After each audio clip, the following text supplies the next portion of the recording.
Hey everybody, it's Shark Scrapper. So I'm sitting here waiting for things to get out of the way so I can go up and get unloaded. And I was thinking to myself, it's actually been a pretty good day. Kind of hectic, but a good day. So here, let me show you what I mean.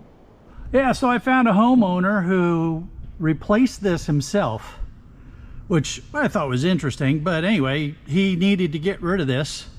And didn't want any money for it, just wanted it gone. So I sacrificed myself and picked it up from him.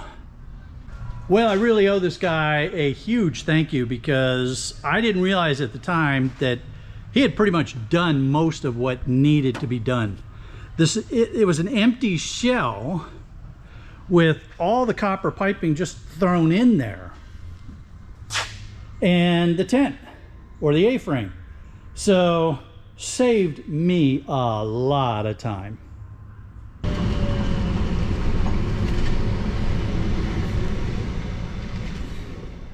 And I put that time to very good use, because I was able to finish up all of the PCs that I brought in with that big government auction win.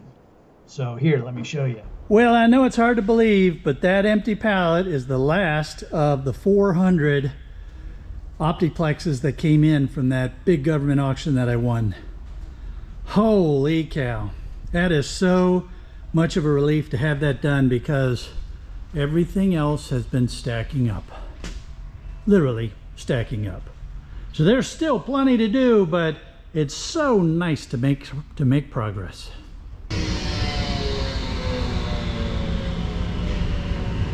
Now, it'd be nice to make some progress getting the Sharkmobile unloaded, but as you can see, I'm waiting for this guy up here to get unloaded. Here, let me zoom in on that for you.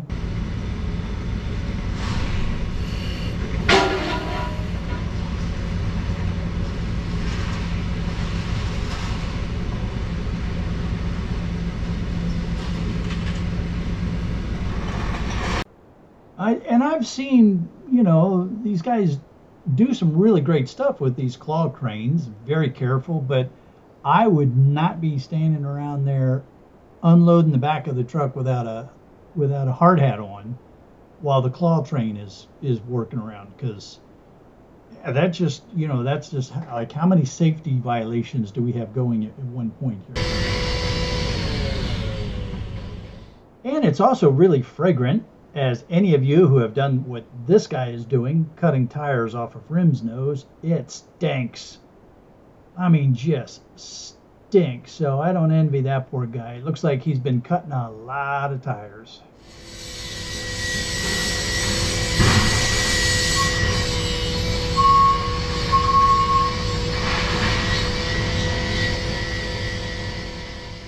Now, this guy over here on the left in the link belt, oh man, he's got a fun job. So he's got I call it the crab claw.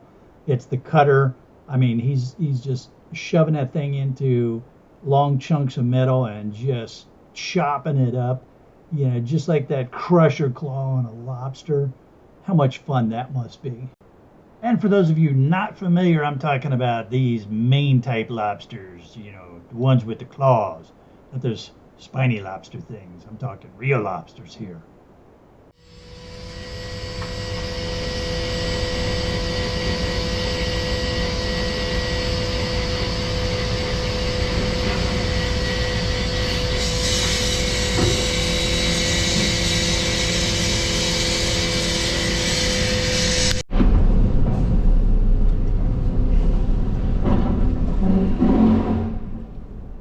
Yeah, this yard, some of you have seen me in this yard before. It can get a little bit muddy back in here, and I'm backing up around the cranes, so it's always kind of an interesting time when I come to this yard. The Sharkmobile is four-wheel drive. I've only had to use it twice to get out of here. It's a lot of hard pack underneath the mud, so yeah, it looks a lot worse than what it really is when it comes down to it.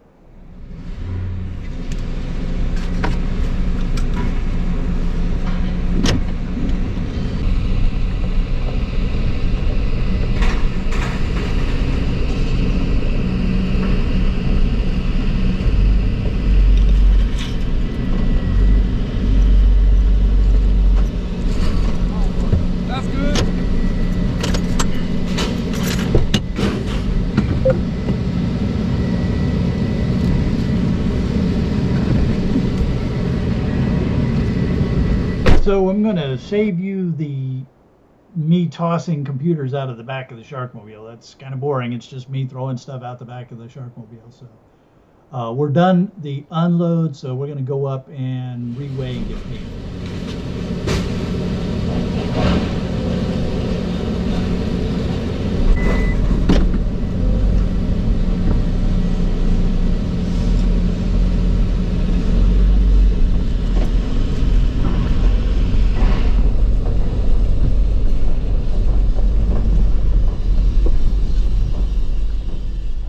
And here's an interesting observation on the stabilization that the GoPro has.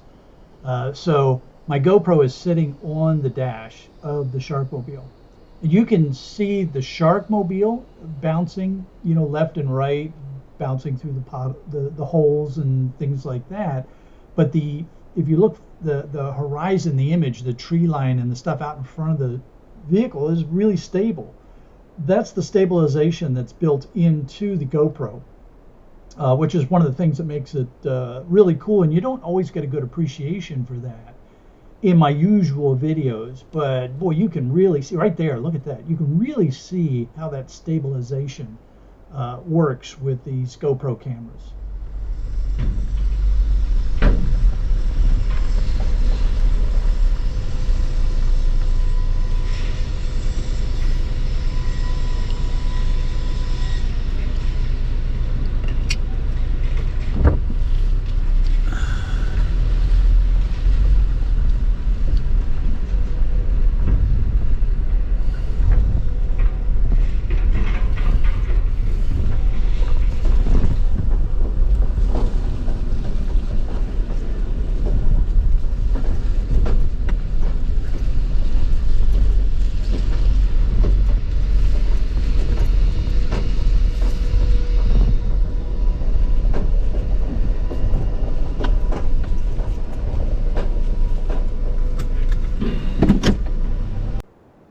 Well, I'm gonna leave y'all parked here by the porta potty while I go get paid. Sorry about that. So this load was 580 pounds, and the price went up a penny a pound. So that's pretty cool. We're getting 6.75 cents a pound. So this was a whopping $39.15. Now, remember, this yard doesn't pay as well for shred as one of my other yards, but it's not even a mile away from the shark cage. So it's very quick for me to come over here, get rid of a load of shred, and be able to get back to the shark cage and get to work. And there's plenty of work to be done and plenty of trips to be made back to the scrapyard to look at all the cool cranes and things that are going on. In the meantime, you all enjoy these links that are going to take you to more shark scrapping content. And don't forget the round one in the middle. That's where you can subscribe so you don't miss a single episode. Have a great week, y'all.